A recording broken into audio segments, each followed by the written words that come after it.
So now we have the remove button, the remove menu context actually, as a hold down and then click the remove. That's fine, it works, but it doesn't actually remove anyone.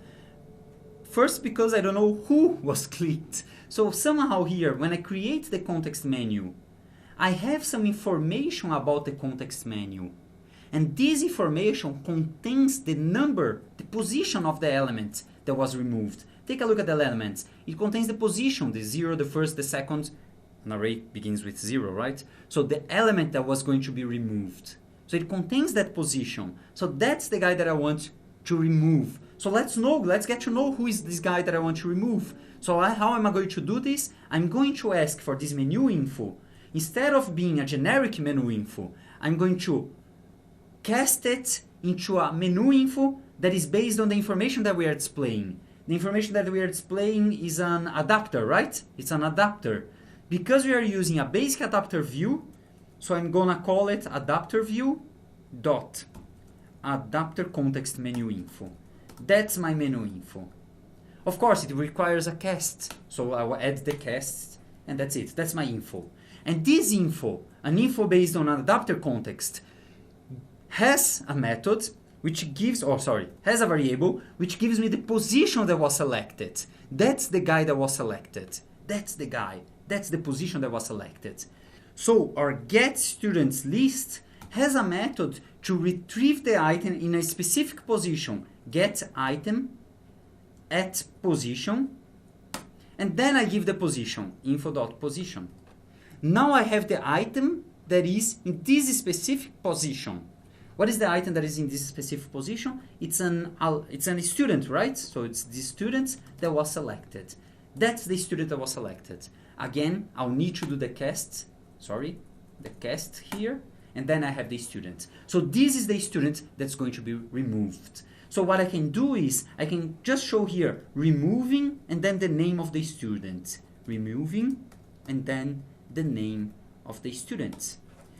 And then it complains. Why is it complaining, Bob? Because we are using inner classes, anonymous classes, that's why. Because when an anonymous class, this guy here, tries to access a variable defined within the method where it was defined, this variable must be final. So that's a rule about anonymous classes. That's how it works, because otherwise it wouldn't be able to compile the code. There are other problems. So that's the rule. That's how the code works, the language works. Again, if you do the certification, you understand why.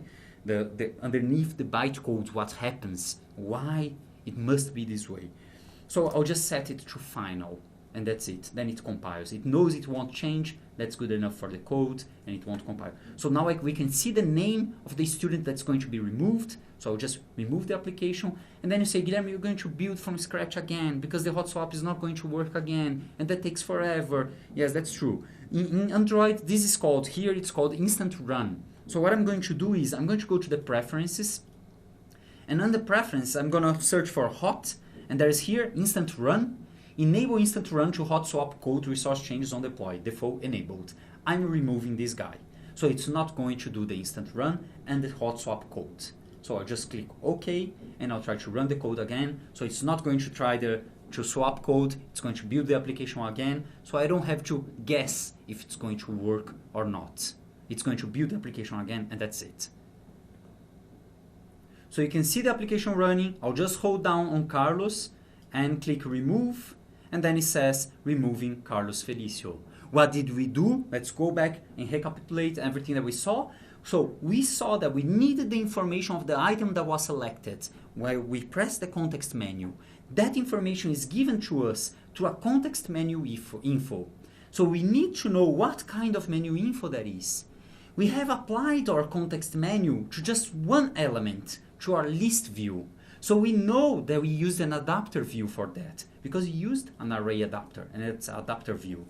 So we get the adapter view, adapter context menu info, cast it to it, and then request the position that was selected. In our element, in our list view, because our list view is adapting an array of students, a list of students, we can ask for it the item at this specific position, and the item is the student itself. So now I have access to the student, I can show the information that I'm removing this student. Then we faced another compilation problem because anonymous classes have a lot of them. And one of them is just that we need to know and understand that anonymous classes, which are inner classes, one type of inner classes, cannot access a variable which is defined within the method that it's being used, unless that variable is defined as final. In this case, this variable is defined as final. Everything should work just fine. So that's good for us, okay? And you say, okay, but they could move this code here to here. Then it wouldn't require this variable to be final. That's true. This variable doesn't need to be final anymore. But the menu info, it's defined within the method. So this guy here must be defined as final. So it doesn't matter if you're doing it here or if you're doing it there. In both cases, you need the final definition. So I'll just stick to the code that we wrote. So that's how we write the code that adapts itself, the click of the context menu, adapts itself to the item that was selected.